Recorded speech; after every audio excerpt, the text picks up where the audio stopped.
ಶೋಭಾ, ಏನಿವ್ರು ಇವತ್ತು ಇಷ್ಟು ಬೇಗ ಬಂದಿದ್ದಾರಲ್ಲ? ಎಲ್ಲಿದ್ಯಾ ಶೋಭಾ? ರೀ ಇಲ್ಲೇ ಇದ್ದೀನಿ. ಹೋ, ಇಲ್ಲಿದ್ಯಾ? ಯಾಕ್ರಿ ಇವತ್ತು ಇಷ್ಟು ಬೇಗ ಬಂದಿದ್ದೀರಾ? ಏನು ಇಷ್ಟು ಬೇಗನಾ? ಎಷ್ಟು ಬೇಗ ಬಂದಿದ್ದೀನಿ? ಏನೊಂದು ಅರ್ಧ ಗಂಟೆ ಬೇಗ ಬಂದಿದ್ದೀನಪ್ಪ. ಅದೇ ಡೈಲಿ ಅರ್ಧ ಗಂಟೆ ಲೇಟಾಗಿ ಬರ್ತಿದ್ರಲ್ವಾ, ಅದಕ್ಕೆ ಕೇಳಿದೆ. ಸರಿ, ಬೇಗ ಬಂದಿದ್ರಿಂದ ಏನಾದರೂ ಪ್ರಾಬ್ಲಮ್ಮಾ? ಹೋಗ್ಲಾ ಮತ್ತೆ? ಹೋಗ್ರಿ ನೀವು, ಸುಮ್ಮನೆ ತಮಾಷೆ ಮಾಡಬೇಡಿ. ಮತ್ತೆ ಬೇಗ ಬಂದಿದ್ದೀನಲ್ಲ ಅಂತ ಖುಷಿ ಪಡೋದು ಬಿಟ್ಟು ಯಾಕೆ ಏನು ಅಂತ ಕೇಳಿದ್ರೆ? ಸರಿ ಬಿಡಿ, ನಾನು ಯಾಕೆ ಅಂತ ಕೇಳಲ್ಲ, ನೀವು ಬಂದಿದ್ದೆ ನನಗೆ ಖುಷಿ.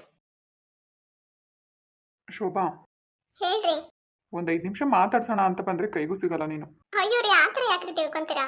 ಮತ್ತೆ ನಾನು ಮಾತಾಡ್ತಾ ಇದ್ದೀನಿ, ನಿನ್ನ ಪಾಡಿಗೆ ನೀನು ಹೋಗ್ತಾ ಇದೆಯಾ? ಹಾಗಲ್ಲ ರೀ, ಏನೋ ಬೇಕಾಗಿತ್ತು ತಗೊಳಕ್ ಹೋಗ್ತಾ ಇದ್ದೆ. ಏನು ನನಗಿಂತ ಇಂಪಾರ್ಟೆಂಟಾ ನಿನಗೆ? ಹಾಗೆಲ್ಲ ಏನಿಲ್ಲ. ಮತ್ತೆ ಮಾತಾಡ್ಸ್ಬೇಕಾದ್ರೆ ಮಾತಾಡ್ಬೇಕಲ್ವಾ? ಸರಿ, ಏನು ಹೇಳಿ. ಎಲ್ಲಾದರೂ ಹೊರಗಡೆ ಹೋಗ್ಬರೋಣ? ಹೊರಗಡೆನಾ? ಬೇಡ ರೀ, ಮನೇಲಿ ಅಡುಗೆ ಮಾಡಿದ್ದೀನಿ. ಹೊರಗಡೆ ಹೋಗೋಣ ಅಂದರೆ ಬರೀ ಊಟ ಮಾಡೋಕ್ಕಷ್ಟೇನಾ? ಮತ್ತೆ ಏನಕ್ಕೆ? ಸುಮ್ಮನೆ ವಾಕಿಂಗ್ ಹೋಗೋಣ ಅಂತ ಕರ್ದೆ ಕಣೆ, ಬೇರೆ ಇನ್ನೇನಿಲ್ಲ. ರೀ ಇಷ್ಟೊತ್ತಲ್ಲ, ಐಶು ಬೇರೆ ಬರ್ತಾಳೆ ಇವಾಗ. ಬರಲಿ ಬಿಡು, ಐಶು ಬಂದರೆ ಏನು, ಆಚೆ ಬರೋಕ್ಕೂ ಕಷ್ಟನಾ ನಿನಗೆ? ಹಾಗಲ್ಲ ರೀ, ಅದು ಇಷ್ಟೊತ್ತಲ್ಲಿ. ಇಷ್ಟೊತ್ತಲ್ಲಿ ಅಂದರೆ ಏನು 10 ಗಂಟೆ ಆಗಿದೆ ಆವಾಗಲೇ? ಸರಿ ರೀ, ಹೋಗೋಣ, ಐಶು ಬಂದ್ಮೇಲೆ ಹೋಗೋಣ, ಸರಿನಾ? ನಾನು ಅದನ್ನೇ ಹೇಳಿದ್ದು, ಐಶು ಬಂದಮೇಲೆ ಹೋಗೋಣ. ಇನ್ನೇನು ಬಂದ್ಬಿಡ್ತಾಳೆ, ಇನ್ನೊಂದು 10 ನಿಮಿಷ. ಅವಳು ಯಾಕೋ ಇವತ್ತು ಲೇಟು. ಹೌದಲ್ವಾ, ಇಷ್ಟೊತ್ತಿಗೆಲ್ಲ ಬರಬೇಕಾಗಿತ್ತು, ಯಾಕೆ ಲೇಟ್ ಅವಳು ಇವತ್ತು? ಒಂದೊಂದು ದಿವಸ ಲೇಟ್ ಆಗುತ್ತೆ ರೀ. ಮತ್ತೆ ಹೊರಗಡೆ ಅಂದ್ರಲ್ಲ, ಏನಾದರೂ ಇಂಪಾರ್ಟೆಂಟ್ ಇದೆಯಾ ಜೈ? ಇಂಪಾರ್ಟೆಂಟ್ ಅಂದರೆ ಫ್ರೆಂಡ್ನ ಮೀಟ್ ಮಾಡಬೇಕಾಗಿತ್ತು ಶೋಭಾ, ಸೊ ಅದಕ್ಕೋಸ್ಕರ ಅಷ್ಟೇ. ಫ್ರೆಂಡಾ? ಯಾರು ಜೈ? ಇನ್ಯಾರು ಇರ್ತಾರೆ ಶೋಭಾ? ಕಿರಣ್ ಮತ್ತು ನವೀನ್. ಯಾಕ್ರಿ, ಆಫೀಸಲ್ಲಿ ಸಿಗ್ಲಿಲ್ವಾ? ಇಲ್ಲ ಶೋಭಾ, ಅವರು ಕೆಲ್ಸಕ್ಕೆ ಬಂದು 2-3 ದಿನ ಆಗಿದೆ, ಸೊ ಹಂಗಾಗಿ ಇವತ್ತು ಮೀಟ್ ಮಾಡೋಣ ಅಂತ ಅಷ್ಟೇ. ಮತ್ತೆ ನಿಮ್ಮ ಫ್ರೆಂಡ್ ಜೊತೆ ಎಲ್ಲ ನಾನು ಯಾಕ್ರಿ, ನೀವೇ ಹೋಗಿ ಬನ್ನಿ. ಫ್ರೆಂಡ್ಸ್ ಜೊತೆ ಆದರೆ ಏನಾಗ್ಬಿಡುತ್ತೆ ಶೋಭಾ? ನಿನಗೂ ಹೊರಗಡೆ ಓಡಾಡ್ದಂಗೆ ಆಗುತ್ತಲ್ಲ. ಕಾಫಿ ಏನಾದರೂ ಕುಡ್ಕೊಂಡು ಬರೋಣ ಬಾ. ಪರವಾಗಿಲ್ಲ ರೀ, ನಿಮ್ಮ ಫ್ರೆಂಡ್ ಜೊತೆ ಇದ್ದಾಗ ನನಗೆ ಬರೋಕ್ಕೆ ನನಗೊಂಥರ ಮುಜುಗರ ಆಗುತ್ತೆ. ನೀವೇ ಹೋಗಿ ಬನ್ನಿ. ನೆಕ್ಸ್ಟ್ ಟೈಮ್ ಯಾವಾಗಾದರೂ ಹೋಗೋಣ, ನಾಳೆ ನಾಡ್ದು, ಸರಿನಾ? ಹೌದಾ? ಹ್ಞೂ ರೀ, ಫ್ರೆಂಡ್ಸ್ ಜೊತೆ ಹೋಗ್ತಾ ಇದ್ದೀರಾ, ಖುಷಿಯಾಗಿ ಹೋಗಿ ಬನ್ನಿ. ನಾಳೆ ನಾಡಿದ್ದು ಯಾವಾಗಾದರೂ ಹೋಗೋಣ. ಸರಿ, ಅವ್ರು ಇನ್ನೂ ಬರೋದಕ್ಕೆ ಒಂದು 10 ನಿಮಿಷ ಆಗುತ್ತೆ. ಆಮೇಲೆ ನಿನ್ಗೊಂದು ವಿಷಯ ಹೇಳಬೇಕಾಗಿತ್ತು, ಬಾ. ಯಾವ ವಿಷಯ ರೀ? ಇನ್ಯಾರ ವಿಷಯ? ಐಶು ಬಗ್ಗೆ. ಹೌದಾ? ಸರಿ ಬನ್ನಿ, ಕುತ್ಕೊಂಡು ಮಾತಾಡೋಣ. ಶೋಭಾ, ಐಶುಗೆ ಅಪ್ಪಾಜಿ ಹುಡುಗನ ನೋಡಿದಾರಂತೆ, ಸೊ ಅವರು ನಾಳೆ ನಾಡಿದ್ದು ಬರ್ಬೋದು ಮನೆಗೆ. ಏನ್ರಿ ಹೇಳ್ತಾ ಇದ್ದೀರಾ ನೀವು? ಏನೋ ಇಷ್ಟು ಬೇಗ ಐಶು ಮದುವೆನಾ? ನನಗೂ ಫಸ್ಟ್ ಟೈಮ್ ಕೇಳಿದಾಗ ಹಾಗೆ ಅನ್ನಿಸ್ತು ಶೋಭಾ, ಆದರೆ ಅಪ್ಪಾಜಿ ಒಳ್ಳೆ ಕಡೆ ಸಂಬಂಧ ನೋಡಿದ್ದಾರೆ, ಸೊ ಬೇಡ ಅನ್ನೋಕ್ಕೆ ನನಗೂ ಮನಸ್ಸು ಬರ್ತಾ ಇಲ್ಲ. ರೀ, ನೀವು ಹೇಳ್ತಿರೋದು ನಿಜಾನಾ? ಯಾರಂತ ಹುಡುಗ? ಯಾರು ಅವರು? ಹುಡುಗನ ಸ್ವಲ್ಪ ವರ್ಷಗಳ ಹಿಂದೆ ನಾನು ನೋಡಿದ್ದೀನಿ ಶೋಭಾ, ಒಳ್ಳೆ ಹುಡುಗನೇ, ಚೆನ್ನಾಗೂ ಇದ್ದಾನೆ. ಈಗ ಅವನು ಫಾರಿನಲ್ಲಿ ಸೆಟ್ಲ್ ಆಗಿದ್ದಾನೆ, ಸೊ ಮದುವೆಗೋಸ್ಕರ ಇವಾಗ ಇಲ್ಲಿಗೆ ಬರ್ತಾ ಇದ್ದಾನೆ. ಏನು ಫಾರಿನಲ್ಲಿ ಇದ್ದಾನಂತ? ಹೌದು ಶೋಭಾ, ಅದರಲ್ಲೂ ಒಬ್ಬನೇ ಮಗ ಬೇರೆ ಅಂತೆ, ಅಪ್ಪ ಅಮ್ಮ ಎಲ್ಲ ಇದ್ದಾರೆ. ಮೇಲಾಗಿ ಹುಡುಗನ ಅಪ್ಪ ಬಂದು ಅಪ್ಪನ ಕ್ಲೋಸ್ ಫ್ರೆಂಡ್ ಬೇರೆ. ನಮ್ಮ ಐಶು ಫೋಟೋ ನೋಡಿ ಒಪ್ಕೊಂಡಿದ್ದಾರೆ ಶೋಭಾ.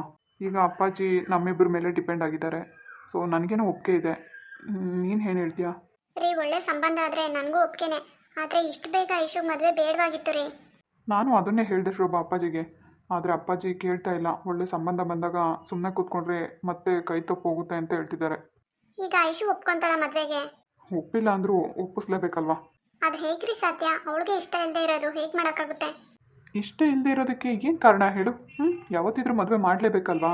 ಒಳ್ಳೆ ಕಡೆ ಸಂಬಂಧ ಅಂದರೆ ನನಗೂ ಒಪ್ಪಿಗೆನೆ ಶೋಭಾ. ಆದರೂ ರೀ, ಹುಡುಗ ಫಾರಿನಲ್ಲಿ ಬೇರೆ ಇದ್ದಾನೆ ಅಂತ ಹೇಳ್ತಾ ಇದ್ದೀರಾ. ಯಾವುದಕ್ಕೂ ಹುಡುಗನ ಜೊತೆ ಒಂದ್ಸರಿ ಮಾತಾಡಿ ಕ್ಲಿಯರ್ ಮಾಡಿಕೊಡ್ರಿ. ನಾನು ಅದ್ರ ಬಗ್ಗೆನೇ ಯೋಚನೆ ಮಾಡ್ತಾ ಇದ್ದೀನಿ ಶೋಭಾ. ಫಸ್ಟ್ ಟೈಮ್ ಹುಡುಗ ಬಂದ ತಕ್ಷಣವೇ ನನ್ನ ಜೊತೆ ಅವ್ನು ಮೀಟ್ ಆಗಬೇಕು. ನಾನು ಅವನ ಜೊತೆ ಮಾತಾಡಿದಾದ್ಮೇಲೆ ಎಲ್ಲನೂ ಒಪ್ಪಿಗೆ ಕೊಡೋದು. ಫಸ್ಟು ಆ ಹುಡುಗ ನನಗೆ ಒಪ್ಪಿಗೆ ಆಗಬೇಕು. ಒಪ್ಪಿಗೆ ಆದರೆ ಮಾತ್ರನೇ ಈ ಮದುವೆ ಮುಂದುವರಿಯುತ್ತೆ, ಇಲ್ಲಾಂದರೆ ಬೇಡ ಅಲ್ವಾ? ಸರಿ ರೀ, ನನ್ನ ಮನಸ್ಸಿಗೆ ಈಗ ಸಮಾಧಾನ ಆಯಿತು. ನಿಮ್ಮ ಇಷ್ಟನೇ ನನ್ನ ಇಷ್ಟ. ಆದರೆ ನೀವೆಲ್ಲ ತಿಳಿದಿರೋರು, ಹೊರಗಡೆ ಓಡಾಡ್ತೀರಾ, ಸೊ ಹುಡುಗನ ಬಗ್ಗೆ ಸ್ವಲ್ಪ ವಿಚಾರಿಸಿ, ಅವ್ರ ಮನೆತನದ ಬಗ್ಗೆನೂ ವಿಚಾರಿಸಿ ಹೆಣ್ಣು ಕೊಡೋದು ಒಳ್ಳೆಯದು ಅಂತ ನನಗೆ ಅನಿಸ್ತಿದೆ ರೀ. ಅದಕ್ಕೆ ನಮ್ಮ ಹುಡುಗರ ಜೊತೆ ಮಾತಾಡೋಣ ಅಂತ ಇವತ್ತು ಫ್ರೆಂಡ್ ಜೊತೆ ಮೀಟ್ ಮಾಡೋಕೆ ಹೋಗ್ತಾ ಇದ್ದೀನಿ. ಸರಿ ರೀ. ಸರಿ, ನಾನು ಇನ್ನು ಬರಲಾ? ರೀ, ಕಾಫಿ ಏನಾದರೂ ಮಾಡ್ಕೊಡ್ಲಾ? ಬೇಡ, ಮನೆಗೆ ಬಂದಮೇಲೆ ತೊಗೊತೀನಿ. ಐ ಲವ್ ಯು ರೀ. ಏನು ಹೇಳ್ದೆ? ಇನ್ನೊಂದ್ಸರಿ ಹೇಳು. ಇಲ್ಲ, ನಾನು ಒಂದೇ ಸರಿ ಹೇಳೋದು. ಹೇಳು ರೀ, ಒಂದೇ ಸರಿ ಹೇಳೋದು. ಹೌದಾ? ಹೌದು. ನೀನು ಏನು ಹೇಳಿದೆ ನನಗೆ ಕೇಳಿಸ್ಲಿಲ್ವಲ್ಲ? ಸುಮ್ಮನೆ ನಾಟಕ ಮಾಡಬೇಡ್ರಿ, ಕೇಳಿಸಿದೆ ಅಂತ ನನಗೂ ಗೊತ್ತು. ನಿಜವಾಗ್ಲೂ ನನಗೆ ಕೇಳಿಸಿಲ್ಲ. ಕೇಳಿಸಿದ್ರೆ ರೆಸ್ಪಾನ್ಸ್ ಮಾಡ್ತಾ ಇದ್ನಲ್ವಾ? ಪರವಾಗಿಲ್ಲ, ಬೇಡ ಬಿಡಿ. ಅಯ್ಯೋ, ನೀವೇನು ಕಾಸು ಕೊಡಬೇಡ್ರಿ. ನಗೋದಿಕ್ಕಾಗುತ್ತೆ, ಇನ್ನೊಂದ್ಸರಿ ಹೇಳೋಕ್ಕಾಗಲ್ವಾ? ಆಗಲ್ಲ ಅಂದರೆ ಆಗಲ್ಲ. ಸರಿ, ಬೇಡ ಬಿಡು. ನನ್ನ ಹತ್ರ ಏನಾದರೂ ಇನ್ನೊಂದ್ಸರಿ ಕೇಳ್ತೀಯಲ್ಲ, ಅವಾಗಿದೆ ನಿನಗೆ. ನಾನು ಕೇಳ್ತೀನಿ. ಕೇಳು, ಯಾರು ಬೇಡ ಅಂತ ಹೇಳಿದ್ರು? ಆಮೇಲೆ ನಾವು ಕೊಡಬೇಕಲ್ಲ. ಆಗ ನನಗೆ ಗೊತ್ತಿದೆ ಹೇಗೆ ಆಟ ಆಡಿಸ್ಬೇಕು ಅನ್ನೋದು. ಸರಿ ಬಿಡಿ, ಐ ಲವ್ ಯು. ನಿಜವಾಗ್ಲೂ ನನಗೆ ಕೇಳಿಸ್ಲಿಲ್ಲಪ್ಪ. ನೋಡ್ರಿ, ನೀವು ತಮಾಷೆ ಮಾಡ್ತೀರಾ, ಅದಕ್ಕೆ ನಾನು ಏನು ಹೇಳಲ್ಲಪ್ಪ. ಅಲ್ಲ, ನೀನೇ ಐ ಲವ್ ಯು ಅಂತ ಹೇಳ್ಕೊಂಡ್ರೆ ನನಗೆ ಹೇಳ್ದಾಗ ಆಗುತ್ತೆ ರೀ, ನಾನು ನಿಮಗೆ ಹೇಳ್ತಾ ಇರೋದು. ಏನೋಪ್ಪ, ನನಗಂತೂ ಅರ್ಥನೇ ಆಗಲಿಲ್ಲ. ನನಗೆ ಈ ಥರ ಎಲ್ಲ ಹೇಳ್ಬೇಡ ನೀನು. ಮತ್ತೆ ಇನ್ಯಾವ ಥರ ಹೇಳ್ಬೇಕು? ಇನ್ನೇನು ಒಂದು ಮುತ್ತು ಕೊಡಲ್ಲ, ಏನಿಲ್ಲ. ಸುಮ್ಮನೆ ಐ ಲವ್ ಯು ಅಂತ ಹೇಳ್ತಾಳೆ ಅಷ್ಟೇ. ಯಾರಿಗೆ ಬೇಕು ನಿನ್ನ ಐ ಲವ್ ಯು ನೀನೇ ಇಟ್ಕೋ. ಹೋಗ್ರಿ ನೀವು, ಸುಮ್ಮನೆ ತಮಾಷೆ ಮಾಡ್ತೀರಾ. ಏನು ನಾನು ತಮಾಷೆ ಮಾಡ್ತಾ ಇದ್ದೀನ? ಹೇ ಲೂಸು, ಸೀರಿಯಸ್ ಆಗಿ ಮಾತಾಡ್ತಿರೋದು. ಸರಿ ಆಯ್ತು, ಹೊರಡಿ. ಹೊರಡ್ಬೇಕಾ? ಎಲ್ಲಿಗೆ? ಈಗ ತಾನೇ ನೀವೇ ಹೇಳಿದ್ರಲ್ರಿ ಫ್ರೆಂಡ್ನ ಮೀಟ್ ಮಾಡಬೇಕು ಅಂತ. ಹೌದಲ್ವಾ ಶೋಭಾ? ನೋಡು, ನಿನ್ನ ಜೊತೆ ಮಾತಾಡ್ತಾ ಮರ್ತೇ ಹೋಗ್ಬಿಟ್ಟೆ. ಈ ನಾಟಕ ಎಲ್ಲ ನನ್ನ ಹತ್ರ ಬೇಡ, ಹೊರಡಿ. ಶೋಭಾ, ನಾನು ನೀನು ಅಂದ್ಕೊಂಡಿದ್ಯಾ ನೀನು? ಏನಾದರೂ ಅನ್ಕೊಂಡ್ಲಿ, ಟೈಮ್ ಆಯ್ತು, ಹೊರಡಿ. ಅದೆಲ್ಲ ನನಗೆ ಗೊತ್ತಿಲ್ಲ, ಇವಾಗ ಹೇಳು. ಅಯ್ಯೋ ದೇವ್ರೆ, ನೀವು ನನ್ನ ಗಂಡ ರೀ. ಮತ್ತೆ ಯಾಕೆ ಇಷ್ಟು ಓವರ್ ಆಗಾಡ್ತೀಯಾ?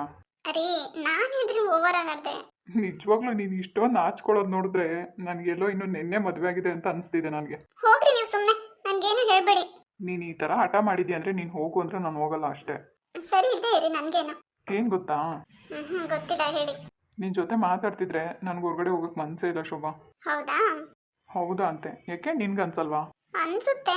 ಮತ್ತೆ ನಾನೇ ಬಾಯ್ಬಿಟ್ಟು ಕೇಳ್ಬೇಕಾ ನಿನಗೆ? ಅಯ್ಯೋ, ನೀವೇನು ಕೇಳಿದ್ರಿ? ನನಗೇನು ನೆನಪಿಲ್ಲ ರೀ.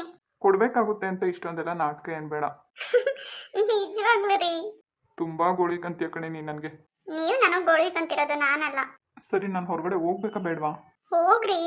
ಯಾರಾದರೂ ಗಂಡ ಮನೇಲೇ ಇದ್ರೆ ಸಾಕು ಅಂತಾರೆ, ಇವಳು ನೋಡಿದ್ರೆ ಹೋಗ್ರಿ ಅಂತಿದ್ದಾಳೆ. ರೀ, ಯಾವಾಗ ನೋಡಿದ್ರು ಹೀಗೆ ಹೇಳ್ತಿರಲ್ಲ ನೀವು, ನಿಮ್ಗೆ ಹೆಂಗ್ರಿ ಗೊತ್ತು? ಹೇ ಶೋಭಾ, ಏನು ಕೇಳ್ತಾ ಇದೀಯ ನೀನು? ಮತ್ತೆ ಯಾವಾಗ ನೋಡಿದ್ರು ಗಂಡ ಮನೆಯಲ್ಲೇ ಇರಬೇಕು ಅಂತಾರೆ, ಆಮೇಲೆ ಗಂಡ ತಿಂದರೆ ಸಾಕು ಅಂತಾರೆ, ಊಟ ಮಾಡಿದ್ರೆ ಸಾಕು ಅಂತಾರೆ. ನೀನು ನೋಡಿದ್ರೆ ಹಾಗೆ ಹೇಳ್ತೀಯ, ಹೀಗೆ ಹೇಳ್ತೀಯ ಅಂತ ಹೇಳ್ತಾ ಇರ್ತೀರಾ. ನಿಮ್ಗೆ ಹೇಗ್ರಿ ಗೊತ್ತು ಹೆಣ್ಮಕ್ಳ ವಿಷಯ ಎಲ್ಲ? ಪರವಾಗಿಲ್ವೇ ನಮ್ಮ ಹುಡುಗಿ ಇಷ್ಟೊಂದೆಲ್ಲ ತಲೆ ಓಡಿಸ್ತಾಳೆ? ತಲೆ ಓಡಿಸೋದೇನು ಬಂತು? ನೀವು ಹಿಂಗೆ ಹೇಳ್ತಾ ಇದ್ರೆ ನನಗೆ ಅಷ್ಟೇ ನೋಡಿ ಕೋಪ ಬರುತ್ತೆ. ಏನು ಮಾಡ್ತೀಯ ಕೋಪ ಬಂದರೆ? ಮಾತಾಡ್ಸಲ್ಲ ಅಷ್ಟೇ. ಎಷ್ಟು ದಿನ? ಒಂದಿನ ಪೂರ್ತಿ ಮಾತಾಡ್ಸಲ್ಲ. ಅಷ್ಟೇ ತಾನೇ. ಸದ್ಯ ಏನೋ ರಥ ಮಾಡ್ತಾ ಇದೀಯಾ ಅಂತ ಅನ್ಕೊಂಡು ಸುಮ್ಮನೆ ಆಗ್ತೀನಿ. ಸರಿ, ಇವಾಗ ಟೈಮ್ ಆಯ್ತು, ಹೊರಡಿ ನೀವು. ನಿಜ ಹೇಳು, ನಿನ್ನ ಮನಸ್ಸಿಂದ ಕಳಿಸ್ತಾ ಇದೀಯಾ ಅಂತ? ರೀ, ನಾನು ನಿಜಾನೇ ಹೇಳ್ತಾ ಇದ್ದೀನಿ. ನಿಮಗೆ ಹೋಗಕ್ಕೆ ಮನಸ್ಸಿಲ್ಲ, ಸುಮ್ಮನೆ ನನ್ನ ಬಿಟ್ಟು ಹೋಗೋಕ್ಕೂ ಮನಸ್ಸಿಲ್ಲ. ಯಾಕೆ ಓದಾಡ್ತಾ ಇದ್ದೀರಾ? ಹೋಗೋದು ಬೇಡ, ಮನೇಲೇ ಇರಿ. ನೀನು ಎರಡನ್ನೂ ಮನಸ್ಸಿಂದ ಹೇಳ್ತಾ ಇಲ್ಲ. ಹೇಗೆ ಹೇಳ್ತೀರಾ? ಸುಮ್ಮನೆ ನನಗೆ ಸತಾಯಿಸ್ಬೇಡ. ಈಗ ಕೊಡ್ತೀಯಾ, ನಾನು ಕೊಡ್ಲಾ ಹೇಳು? ಎಷ್ಟು ಗೋಳಿಕಂತೀರಾ ನೀವು ನನಗೆ? ನನ್ನ ಹೆಂಡತಿಗೆ ನಾನು ಗೋಳಿಕೊಂಡೆ, ಇನ್ಯಾರು ಗೋಳಿಕೊಂತಾರೆ? ನಿಜ ಹೇಳ್ಬೇಕಂದ್ರೆ ಇಷ್ಟೊಂದೆಲ್ಲ ನಿನ್ನ ಜೊತೆ ನಾನು ಪರ್ಮಿಷನ್ ತಗೊಳ್ಳೋ ಅಗತ್ಯನೇ ಇಲ್ಲ, ಗೊತ್ತಾ ನಿನಗೆ? ಮತ್ತೆ ಯಾಕೆ ಪರ್ಮಿಷನ್ ತಗೊಂತೀರಾ? ಏನೋಪ್ಪ ನಿಮ್ಮ ಮೈಂಡ್ ಸೆಟ್ ಹೇಗಿರುತ್ತೋ, ನಿಮ್ಮ ಮನಸ್ಸು ಹೇಗಿರುತ್ತೋ, ಸೊ ಸ್ವಲ್ಪ ತಿಳ್ಕೊಂಡು ಮುಂದುವರಿಯೋಣ ಅಂತ ಅಷ್ಟೇ. ಇದ್ಯಾಕೋ ನಿಮ್ಗೆ ಓವರ್ ಅಂತ ಅನ್ಸಲ್ವಾ? ಹಾಗಂತ್ಯಾ? ಹ್ಞೂ. ಅದು ಸರಿನೇ ಬಿಡು. ನನ್ನ ಹೆಂಡತಿ ಹತ್ರ ಪರ್ಮಿಷನ್ ತಗೊಳ್ಳೋದು ನಿಜಕ್ಕೂ ಅದು ಓವರೇ. ಮತ್ತೆ ಬಂದು ನನ್ನ ಹತ್ರ ಕೇಳಬೇಕು? ಸುಮ್ಮನೆ ಕೊಟ್ಬಿಟ್ಟು ಹೋದ್ರೆ ಆಗಲ್ವೇನೋ? ಅಯ್ಯೋ ಜೈ, ಇಳಿಸ್ರಿ, ನನಗೆ ಭಯ ಆಗ್ತಿದೆ. ನಿಮ್ಮ ಅಜ್ಜಿ ಎಷ್ಟೆಲ್ಲ ಮಾತಾಡ್ತೀಯ ನನಗೆ ಓವರ್ ಅಂತ ಹೇಳ್ತೀಯಾ? ಇಲ್ಲ ರೀ, ಸಾರಿ, ತಪ್ಪಾಯ್ತು, ನಂದು ಓವರ್ ಆಯ್ತು, ಸರಿನಾ? ಕ್ಷಮೆ ಕೇಳು. ಕೇಳಕ್ಕಲ್ಲ, ತಪ್ಪಾಯ್ತು ಅಂತ. ನನಗೆ ಈ ಥರ ಎಲ್ಲ ಕ್ಷಮೆ ಕೇಳಿದ್ರೆ ಆಗಲ್ಲ. ರೀ, ಮೊದಲು ಕೆಳಗೆ ಇಳಿಸ್ರಿ. ನನ್ ನಿಜ ನಿಮಗೆ ಭಾರ ಅಂತ ಅನ್ನಿಸ್ತಿಲ್ವಾ? ಪರವಾಗಿಲ್ಲ, ಮಾತು ಮರೆಸ್ಬೇಡ, ಕೊಡು ಬೇಗ. ಈಗ ನಾನು ಹತ್ರ ಇದ್ದೀನ, ನೀವು ಹತ್ರ ಇದ್ದೀರಾ? ನನಗೆ ನೀನು ಕೊಡಬೇಕು. ಯಾಕ್ರಿ, ನೀವೇ ಕೊಟ್ರೆ ಆಗಲ್ವಾ? ಗೊತ್ತಾಯ್ತು ಬಿಡು, ಅಂದರೆ ನಿನಗೆ ನನ್ನ ಮೇಲೆ ಪ್ರೀತಿ ಇಲ್ಲ ಅಂತ ಅರ್ಥ. ನೀವು ಕೊಟ್ಟಿಲ್ಲ ಅಂದಮೇಲೆ ನನ್ನ ಮೇಲೆ ನಿಮಗೂ ಪ್ರೀತಿ ಇಲ್ಲ ಅಂತಾನೆ ಅರ್ಥ. ಇವಾಗ ಕೊಟ್ಟಿಲ್ಲ ಅಂದರೆ ಏನು ಮಾಡ್ತೀನಿ ಹೇಳು? ಏನು ಮಾಡ್ತೀರಾ? ನಿಜವಾಗ್ಲೂ ಕೆಳಗೆ ಬಿಟ್ಬಿಡ್ತೀನಿ. ಜೈ, ಅಷ್ಟೇ ನಿಮ್ಗೆ ಇವಾಗ? ಹೆದರ್ಕೊಂಡ್ಯಾ? ಹೋಗ್ರಿ ನೀವು, ಇಳಿಸ್ರಿ ಫಸ್ಟ್ ನಾನು ಕೆಳಗೆ. ಅಯ್ಯೋ, ನಿಮ್ಮ ಅಜ್ಜಿ ಎಷ್ಟು ಹೇಳಿದ್ರೆ ಎಷ್ಟು ಕೊಬ್ಬು ನೋಡಿ ನಿನಗೆ. ಅಯ್ಯೋ ರೀ, ನಿಜವಾಗ್ಲೂ ಭಯ ಆಗ್ತಿದೆ, ಇಳಿಸ್ರಿ. ಏಯ್ ಲೂಸು, ನನಗೆ ನೀನು ಎತ್ಕೊಳ್ಳೋ ಶಕ್ತಿ ಇಲ್ವಾ? ಸುಮ್ಮನೆ ಇರು. ಆದ್ರೂ ಒಂಥರ ಚೆನ್ನಾಗಿದೆ ರೀ, ಯಾವಾಗ್ಲೂ ಹಿಂಗೆ ಎತ್ಕೊಂಡಿರಿ. ಇಷ್ಟೊತ್ತು ಭಯ ಆಗುತ್ತೆ ಇಳಿಸು ಅಂದ್ಬಿಟ್ಟು ಯಾವಾಗಲೂ ಎತ್ಕೊಂಡಿರ್ಬೇಕಂತೆ. ಹ್ಞೂ ರೀ, ಫಸ್ಟ್ ಭಯ ಆಯ್ತು, ಬಟ್ ಇವಾಗ ಯಾಕೋ ಒಂದು ಸ್ವಲ್ಪ ಧೈರ್ಯ ಬಂದಿದೆ. ನೀನು ಯಾವಾಗಲೂ ಹೀಗೆ ಖುಷಿಯಾಗಿ ಧೈರ್ಯವಾಗಿರಬೇಕು. ಆಮೇಲೆ ಇನ್ನೇನು, ನನ್ನ ಜೊತೆ ಯಾವಾಗಲೂ ಹಿಂಗೆ ಇರಬೇಕು. ನಾನೇನು ಇರ್ತೀನಪ್ಪ, ನೀವೇ ಒಂದೊಂದ್ಸರಿ ರೇಗಿಸೋದು ನನಗೆ. ನಾನು ರೇಗಿಸ್ತೀನಿ ಅಂದರೆ ನೀನು ಹೆಂಡತಿ ಅದೊಟ್ಟು ಸಮಾಧಾನ ಮಾಡಬೇಕಪ್ಪ. ಅಂದರೆ ನೀವೇನೇ ಕೋಪ ಬರ್ಸಿದ್ರು ನಾನು ಸಮಾಧಾನ ಮಾಡ್ಕೊಂಡಿರ್ಬೇಕಾ? ಶೋಭಾ, ನಾನು ನಿನ್ನ ಗಂಡ ಕಣೆ. ಅದು ಗೊತ್ತು ರೀ. ಬರೀ ಗೊತ್ತಿದ್ರೆ ಸಾಲದು ರೀ. ಇನ್ನೇನು ಗೊತ್ತಿರಬೇಕು ರೀ? ಗಂಡನ ಜೊತೆ ಹೇಗಿರಬೇಕು, ಹೇಗೆ ನಡ್ಕೊಳ್ಬೇಕು, ಹೇಗೆ ಮುದ್ದು ಮಾಡಬೇಕು, ಗಂಡನ್ನ ಹೇಗೆ ಅರ್ಥ ಮಾಡ್ಕೊಳ್ಬೇಕು, ಇದೆಲ್ಲನೂ ಗೊತ್ತಿರಬೇಕು ರೀ. ಹೌದಾ ರೀ? ಇಲ್ಲ ರೀ. ಇಷ್ಟೆಲ್ಲ ನನಗೆ ಹೇಳೋದ್ರ ಬದಲು ನೀವು ಹಾಗೆ ನಡ್ಕೊಂಡ್ರೆ ಚೆನ್ನಾಗಿರುತ್ತೆ ರೀ. ಜೈ, ನಿಜವಾಗ್ಲೂ ಇದು ಮೋಸ. ಮೋಸನಾ? ಯಾಕೆ? ನೀವೇನು ಕೇಳಿದ್ದು ಫಸ್ಟು? ನಾನು ಕೊಡಬೇಕು ಅಂತ ತಾನೆ? ನೀನು ಕೊಡೋ ಅಷ್ಟರಲ್ಲಿ ಬೆಳಕಾಗ್ಬಿಡುತ್ತೆ ಕಣೆ. ಹೌದಾ? ಏನು ಗೊತ್ತಾ ಶೋಭಾ, ಇನ್ಮೇಲೆ ಡೈಲಿ ಮನೆಗೆ ಬಂದ ತಕ್ಷಣನೇ ನನಗೊಂದು ಮುತ್ತು ಕೊಟ್ಬಿಡ್ಬೇಕು ನೀನು. ನಾನು ಕೇಳೋದಕ್ಕೂ ಫಸ್ಟೇ ಕೊಟ್ಟರೆ ಸರಿ, ಇಲ್ಲ ಅಂದರೆ ನೋಡಿ ನಿನಗೆ. ಏನು ಮಾಡ್ತೀರಾ ಕೊಟ್ಟಿಲ್ಲ ಅಂದರೆ? ಇನ್ನೇನು ಮಾಡೋಕ್ಕಾಗುತ್ತಪ್ಪ ನಮ್ಮ ಮನೆ ಬರ ನಾವೇ ಕೊಡಬೇಕಲ್ಲ. ಅಷ್ಟು ಮಾಡಿ ಪುಣ್ಯ ಕಟ್ಕೊಳ್ಳಿ. ಸರಿ ಹೊರಡ್ಲಾ? ಹೋಗ್ಲೇಬೇಕಾ? ಅವಾಗಿಂದ ಹೋಗು ಹೋಗು ಅಂತ ಹೇಳಿದೆ. ಇವಾಗ ಕಳ್ಸೋಕ್ ಮನ್ಸಿಲ್ಲ ನನಗೆ. ಹಾಗೆಲ್ಲ ಹೊರಗಡೆ ಗಂಡ ಕೆಲಸಕ್ಕೆ ಹೊರಟಾಗ ಹೋಗಬೇಡಿ ಅಂತ ಹೇಳಬಾರ್ದು. ಪರವಾಗಿಲ್ಲ, ನಾಳೆಯಿಂದ ಹೇಳಲ್ಲ, ಇವತ್ತೇನು ಹೋಗ್ಬೇಡಿ. ಫೋನ್ ಕಾಲ್ ಬರ್ತಾ ಇದೆ ರೀ. ಮತ್ತೆ ಇವಾಗ ಹೋದ್ರೆ ಯಾವಾಗ ಬರ್ತೀರೇನೋ, ಕಾಯ್ದು ಕಾಯ್ದು ನನಗೆ ಸಾಕಾಗುತ್ತೆ ರೀ. ನಿಜವಾಗ್ಲೂ ಬೇಗ ಬರ್ತೀನಿ. ಸರಿ ಫೋನ್ ಬರ್ತಾ ಇದೆ, ಹೊರಡ್ತೀನಿ. ಸರಿ ಹೊರಡಿ. ಯಾಕ್ರಿ ಏನು ಮಾತಾಡ್ತಾ ಇಲ್ಲ? ಮಾತಾಡಿ ಜೈ. ಎಷ್ಟು ಸರಿ ಅಂತ ಕೇಳಿದ್ದೆ ಕೇಳೋದು. ಸರಿ ಬಿಡು, ಬಾಯ್. ಅಯ್ಯೋ ನನ್ನ ಮುದ್ದು ಬಂಗಾರಿ, ಎಷ್ಟು ಗೋಳಾಡುತ್ತೆ ನೋಡು. I love you. ಯಪ್ಪ, ನಿನ್ನ ಹತ್ರ ಒಂದು ಮುತ್ತು ತಗೊಳಕ್ಕೆ ಇಷ್ಟೊಂದೆಲ್ಲ ಸತಾಯಿಸ್ಬೇಕಾ? ಸರಿ ಕಣ್ರಿ ಮೇಡಮ್, ಬರ್ತೀವಿ, ಬಾಯ್. ಅಂದ್ರೆ ಇಷ್ಟೊತ್ತೆಲ್ಲ ಮಾಡಿದ್ದು ಹೈ ಡ್ರಾಮಾನಾ? ಅಯ್ಯೋ ದೇವ್ರೆ, ಆಮೇಲೆ ಆ ಥರ ಏನಾದರೂ ತಿಳ್ಕೊಂಡ್ಬಿಟ್ಟಿರ ಮೇಡಮ್? ನಾವು ಯಾವತ್ತೂ ನಮ್ಮ ಹೆಂಡತಿ ಹತ್ರ ಡ್ರಾಮಾ ಮಾಡಲ್ಲ. ಹೌದಾ ರೀ? ಸರಿ, ಏನಾದರೂ ಬೇಕಾ? ಏನು ಬೇಡ ರೀ, ನೀವು ಹುಷಾರಾಗಿ ಹೋಗಿ ಹುಷಾರಾಗಿ ಬನ್ನಿ, ಅಷ್ಟೇ ಸಾಕು. ಸರಿ ಬಾಯ್. ಹ್ಞೂ ಸರಿ ಶುಭ, ಮನೆ ಕಡೆ ಹುಷಾರು. ಸರಿ ರೀ.